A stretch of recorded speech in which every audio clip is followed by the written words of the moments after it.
होता आणि आज आपण न्यायालयात हजर झाला काय? नाही, त्या ठिकाणी मला काही महत्वाच्या कामानिमित्त येणं शक्य झालं नव्हतं आणि त्याच्यामुळे अटक वॉरंट त्या ठिकाणी होता आणि कोर्टानं हजर राहण्यासाठी समन्स बजावले होते. आणि शेवटी आपल्याकडे न्यायव्यवस्था ही सर्वश्रेष्ठ आहे आणि कोर्टाच्या आदेशानुसार आज मी कोर्टासमोर हजर झालो आणि कोर्टाने त्या ठिकाणी जामीन मंजूर केला.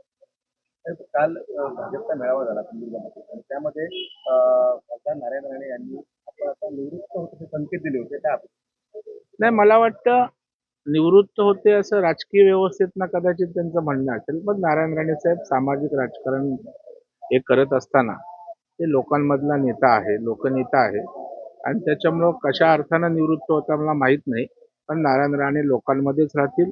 लोकांची ती ऊर्जा आणि लोक त्यांची ऊर्जा आहे. नगरपालिका निवडणुकीनंतर नारायण राणे हे निवडणुकीच्या सर्व प्रक्रियेपासून दूर होते.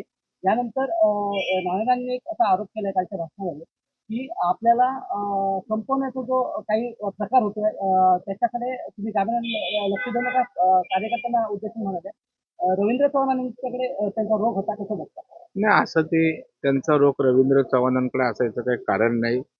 कारण राणेसाहेब पक्षाचे नेते आहेत, खासदार आहेत आणि रवींद्र चव्हाण आमचे प्रदेशाध्यक्ष आहेत.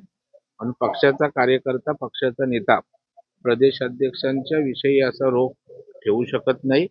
त्याचा अर्थ अशा प्रकारे लावणं चुकीचं आहे असं माझं स्पष्ट मत आहे.